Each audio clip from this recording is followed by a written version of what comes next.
गरुड़ पुराण। पिता की मृत्यु के बाद पुत्र को क्या क्या करना चाहिए। दोस्तों, हम आपका स्वागत करते हैं। दोस्तों, हम सभी जानते हैं कि मृत्यु के पश्चात हिंदू धर्म में मृत शरीर का अग्नि संस्कार किया जा सकता है और उसके बाद उसका 10 दिनों के बाद मृतक का पिंडदान किया जा सकता है।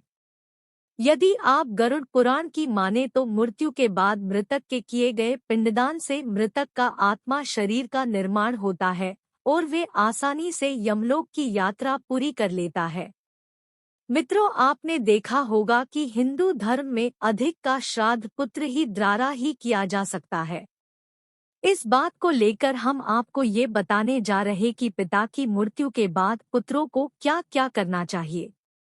तो कहलिए मित्रों, हम आज की इस गरुड़ पुराण की कथा शुरू करते हैं।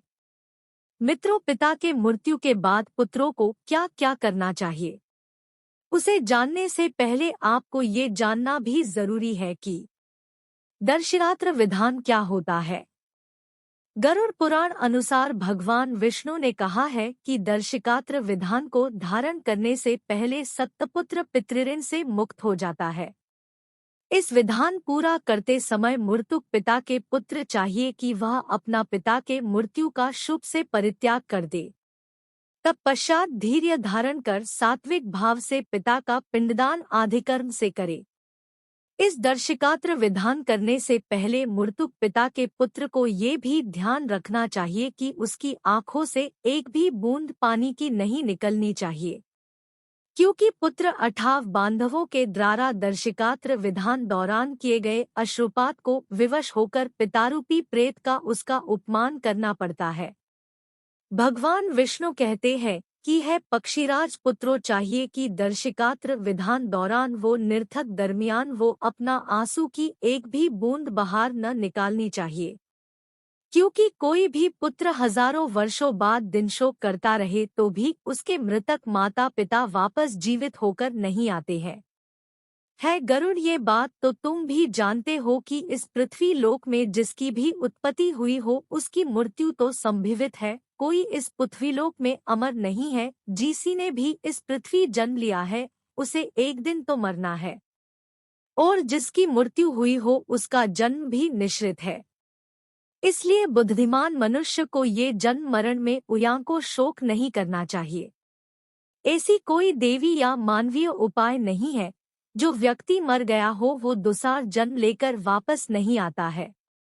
यदि ये बात संभव होता तो मेरे रूपी इस मनुष्य का अवतार लेकर जो रामरूपी जैसे दिव्य मनुष्य इस पितृशोक से परिचित नहीं होते। इसलिए पिता या अपनों की मृत्यु हो जाती है तब पुत्र या फिर मनुष्य को ये बात जान लेनी चाहिए कि किसी भी व्यक्ति साथ रहना ज्यादातर रहना संभव नहीं है। जो अपने शरीर के साथ अपनी जीवात्मा का सार्वकालिक संबंध संभव नहीं है तो फिर अन्य परिजनों की बात ही क्या है। गरुड़, जिस प्रकार यात्री यात्रा करते समय जब छाया के नीचे बैठकर तब विश्राम करता है और आराम करते बाद वो अपने रास्ते के साथ आगे बढ़ जाता है, उसी प्रकार प्राणी भी इस संसार में जन्म लेता है और अपने कर्मों को भोगकर निश्चित समय के बाद अपने आत्मा के साथ वो चला जाता है, अर्थात मृत्युलोक को त्याग कर देता है। इसलिए अज्ञान से होने वाली आत्मा को त्याग कर अपने पुत्र को उसके पीछे विधिपूर्वक क्रिया करनी चाहिए, जिसकी वजह से उसके पिता को मोक्ष मिल सके। इसके बाद गरुड़ जी भगवान विष्णु को पूछते हैं कि है नारायण, आपने जो बताया है वो प्राणियों के बारे में वो बड़ा ही कल्याणकारी है, परंतु है भगवान आप कृपा करके मुझे ये तो बताएं कि किसी भी मनुष्य को पुत्र नहीं है तो इसके पीछे कौन इस विधि को पूर्ण कर सकता है। तब भगवान विष्णु कहते हैं कि यदि किसी पुरुष को पुत्र नहीं है तो इसके पीछे यह विधि कौन पूर्ण कर सकता है।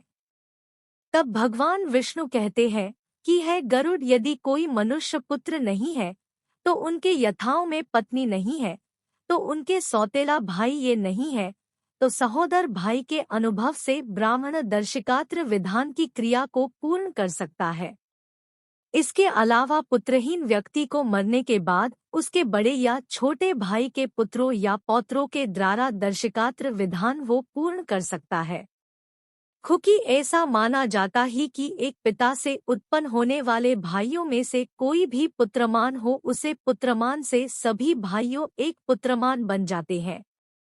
यदि एक पुरुष की बहुत सी पत्नी है जिनमें से एक पत्नी के पुत्रवती हो जाए तो उनमें सभी पत्नियां पुत्रवती बन जाती है। सभी भाई पुत्रहीन हो तो उनका मित्र पिंडदान करे अथवा सभी अभाव में से उसमें से पुरोहित को ये क्रिया करनी चाहिए, जिसमें क्रिया का लोप नहीं करना चाहिए। यदि कोई पुरुष या स्त्री इष्टपितरों को औधादायक क्रिया करता है तो अनाथ का संस्कार करने से उसे कुटयज्ञ का पुण्य प्रपट मिल जाता है। इसके बाद भगवान पक्षीराज गरुड़ को कहते हैं कि है गरुड़ पिता का दर्शक्यादि कर्म का पुत्र को करना चाहिए, क्योंकि ज्येष्ठ पुत्र की मृत्यु हो जाए तो अति स्नेह होने पर पिता उसकी दर्शत्यागी क्रिया न करे। बहुत से पुत्रों होने के बावजूद भी सब दर्शकात्र पिंडदान इन सभी कार्यों एक ही पुत्र को करना चाहिए। इतना नहीं ये बल्कि पुत्रों को इसकी संपत्ति का बंटवारा हो गया हो तो भी दर्शकात्र पिंडदान उसमें से एक ही पुत्र को ही करना चाहिए।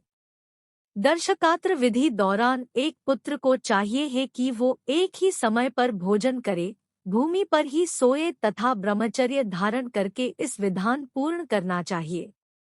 तभी प्रेतरूपी पिता को आत्मा को तभी मुक्ति मिलती है गरुड़ जो इस पिता की नियमित पूर्वक इस विधान पूर्ण करता है तो उसे वही फल प्राप्त होता है जो पृथ्वी के 7 बार परिक्रमा करने के पश्चात जो फल प्राप्त होता है।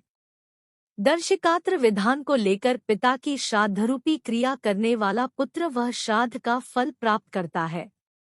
दर्शिकात्र विधान दौरान एक पुत्र को चाहिए कि वह पुर, तालाब, समुद्र, पूजालय, तीर्थ स्थल पर जाकर वह बिना मंत्र के स्नान करे और वृक्ष के नीचे बैठकर वह दक्षिण की ओर विधि बनाकर उसे गोबर से लिपे उस विधि में जो पत्ते पर बने हुए एक ब्राह्मण को स्थापित करके उसका विधिपूर्वक उसका पूजन करना चाहिए और पूजन करने के बाद उसको प्रणाम करना चाहिए।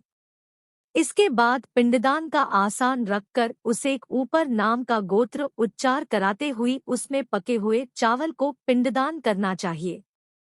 फिर आपको 10वें दिन आपको माँ से पिंडदान करना चाहिए, परंतु कलयुग में माँ के हाथों से पिंडदान नहीं करना चाहिए। इस दिन आप और बंधु बांधवों को मुंडन करना चाहिए। क्रिया करने वाले को उस दिन दूसर मुंडन करना चाहिए। इसके अलावा 10 दिन तक प्रतिदिन पुरुष को एक ही बार और अकेले में ही उसको भोजन खिलाना चाहिए और हाथ जोड़कर भगवान विष्णु का प्रेत को मुक्ति के लिए इस प्रकार प्रार्थना करनी चाहिए। फिर स्नान करने के बाद घर जाकर गौ माता को भोजन खिलाना चाहिए और फिर हमें भोजन करना चाहिए। तो मित्रों, पिता की मृत्यु के बाद इन पुत्रों द्वारा इस विधि का पालन करते हुए किया जाता है तो मृतक की आत्मा को जल्दी ही मुक्ति मिल जाती है। तो मैं आपसे उम्मीद करत हूँ कि ये हमारी आज की इस पौराणिक कथा आपको पसंद आई होंगी। आज के लिए बस इतना ही दोस्तों। आपको यह वीडियो पसंद आया है तो लाइक करेगा, दोस्तों को शेयर जरूर करिएगा, चैनल को सब्सक्राइब करके बेल आइकन को जरूर दबाइएगा ताकि आने वाला वीडियो आपको सबसे पहले मिले। दोस्तों, मिलते हैं अगले वीडियो में, तब तक के लिए गुड बाय और thanks for my watching video.